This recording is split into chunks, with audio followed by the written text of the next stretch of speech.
ഇന്ത്യയിലെ ഇടതുപക്ഷ രാഷ്ട്രീയത്തിന് വളരെ മാതൃകാപരമായ നേതൃത്വം നൽകിയ നേതാവിനെയാണ് സഖാവ് ബുദ്ധദേവ് ഭട്ടാചാര്യരുടെ നിര്യാണത്തിലൂടെ നഷ്ടമാവുന്നത്. അദ്ദേഹം ബാക്കി വെച്ചു പോകുന്ന ഓർമ്മകൾ കമ്മ്യൂണിസ്റ്റുകാർക്ക് ഉണ്ടാവേണ്ട ദൈക്ഷണികമായ പ്രതിഭയുടെ,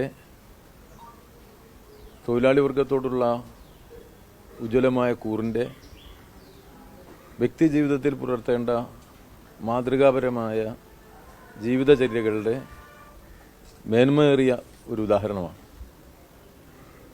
എല്ലാവർക്കും അറിവുള്ള കാര്യമാണ്.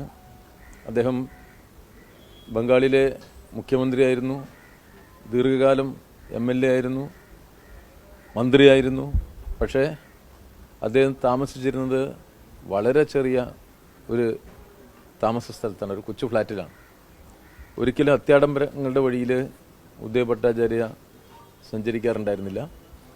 അതേസമയം വൈജ്ഞാനികമായ കാര്യങ്ങളിൽ, വിശേഷിച്ച് സാഹിത്യ സാംസ്കാരിക മേഖലയിൽ, കേവലം ബംഗാളി സാഹിത്യത്തിൻ്റെ വൃത്തപരിധിക്ക് പുറത്ത് സാർവദേശീയമായി തന്നെ ലോകത്തിൻ്റെ വിവിധ ഭാഗങ്ങളിൽ സാഹിത്യ സാംസ്കാരിക മേഖലയിൽ ഉണ്ടായിക്കൊണ്ടിരുന്ന മാറ്റങ്ങളെ ഉൾക്കൊള്ളുക മാത്രമല്ല, കൽക്കത്തയിലെ സാഹിത്യ സാംസ്കാരിക വേദികളിൽ ലോകത്തുണ്ടാവുന്ന ഇത്തരം മാറ്റങ്ങളെ ആദ്യമായി പരിചയപ്പെടുത്തിക്കൊണ്ടിരുന്ന ഒരാളായിരുന്നു ബുദ്ധദേവ് ഭട്ടാചാര്യ.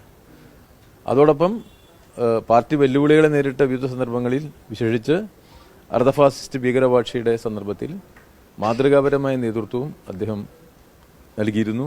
ആ നിലയിൽ നമ്മുടെ പൊതുജീവിതത്തിൽ ആർക്കും മാതൃകയാക്കാവുന്ന വ്യക്തിമുദ്ര പതിപ്പിച്ച ഒരു നേതാവിൻ്റെ നിര്യാണമാണ് ഉണ്ടായിരിക്കുന്നത്.